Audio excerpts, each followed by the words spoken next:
وهو الأدب وسلثة وقدر ربي عز وجل نتأدب معه، وهو الاستعانة بالله. ربي عز وجل يقرد ما لا تبغض أكيد يرزق السنين يا رزاق، ما لا تبغض الدريا أتوالى ربي عز وجل أتدعو ضم إذ عن الأنبياء وكي تجرى فردا أسينا ربي عز وجل فكيد الدريا تخلص الدعاء أخطى ربي عز وجل إذا الرزاق هذا ربي عز وجل ما إلا كذلك تهلكض ما إلا تهلكض في ضرر الدعاء الطفيفة تغالض ربي عز وجل وتروحوا ضرر تخدم كان السحور كان الشعوذة كان وكذا كير كل يسخلاضا أتروحوا ضرر ربي عز وجل. فاش قال ربي عز وجل لا أمرنا أن نستعين به ونستغيث به أن نغالى ربي عز وجل فقط.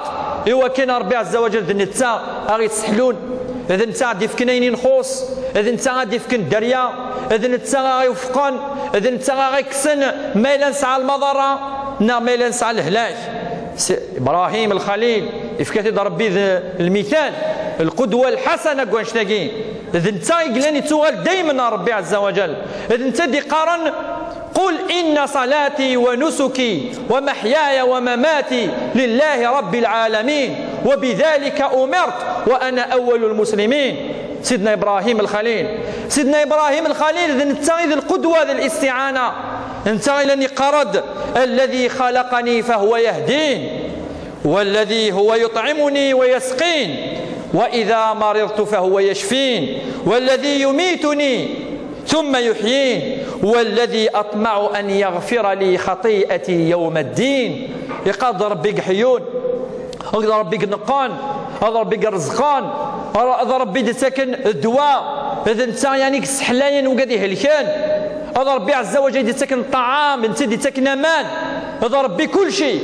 اذا لابد توالى ربي عز وجل. وربي قال دي سورة آل عمران قل اللهم مالك الملك تؤتي الملك من تشاء وتنزع الملك ممن تشاء وتعز من تشاء وتذل من تشاء بيدك الخير إنك على كل شيء قدير. ربي عز وجل قال إذن ربي كل شيء نتكس عن الصفات صفة الربوبية يسنتقال العلماء تقايقي صفة الرب سبحانه وتعالى صفة الرزق صفة الإحياء والإماتة ربي عز وجل يكس عن صفة الربوبية. ربي عز وجل أنه أنا سنظلف الأمور خطر نتكنت نسان بيده ذك فوسي سيلا الأمور ماشي نروح عند النظام. إذن الاستعانة بالله عز وجل